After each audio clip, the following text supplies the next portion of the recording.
I'm watching this new Belly Baby video. That nigga going off, man. That nigga doing that thing. But this video is about Yeat and where he went wrong. And it's two words that can explain where he went wrong as far as his career, that is. That's Zack Bia. And I'm sure you probably could already guess. Twin, I really thought Zack was a genius at first. I felt like he was a genius. And then what was the name of his record label? It was something, what was it, like a Carnival Records or some shit like that?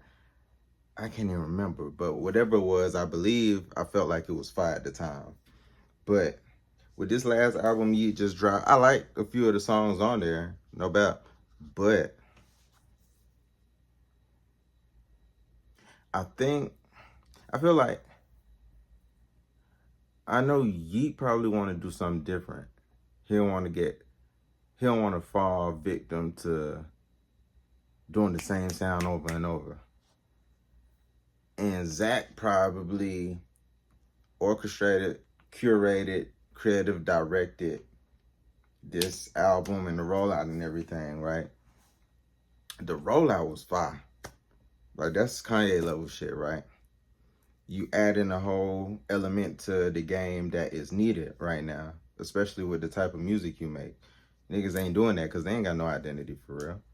They just copying the sound, the rage sound. So I thought that was fire. So hats off to that. That was epic with the soprano shit. But then when it came to the music, I think where it lacked at was you didn't put the cherry on top. You ain't bring us into no world. You ain't telling no stories. It ain't even got to be real stories. You just got to tell a good story. It didn't even have to be a cohesive story. It could have been a whole bunch of short stories. Even if you just went and watched Godfather and then made a song based off of that. Then Scarface and then made a song after that, off of that. A Brooklyn's Tale. Like, you know what I'm saying? If you would have did some stuff like that, just told a real story.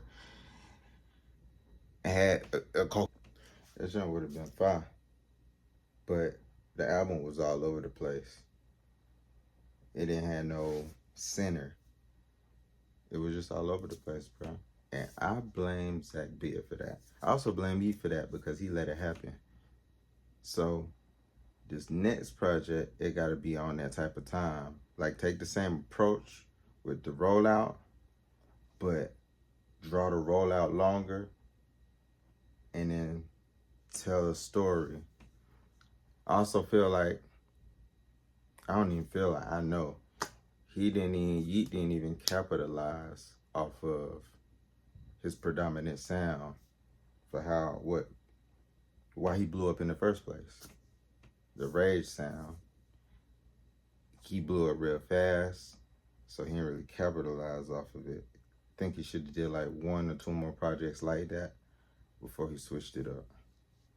And then it could have been like, he defined that era. When you think of that era, you would think of him.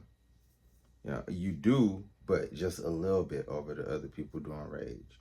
Because there's a couple other names you could, when it comes to Shay, Cardi, Lancey Foe, I believe. Just a few other people. Can. So he definitely could have did a little bit more. And his vault's so deep, you know, he could have. But them are the things I think he did wrong. I think he need to go back to the drawing board, have a seat with Zack Bia, and take all his creative control back, and then go off. And I'm sure he'll be in a better place, but don't mess up, because a lot of people love you. So this next album got to be with the rollout and the music.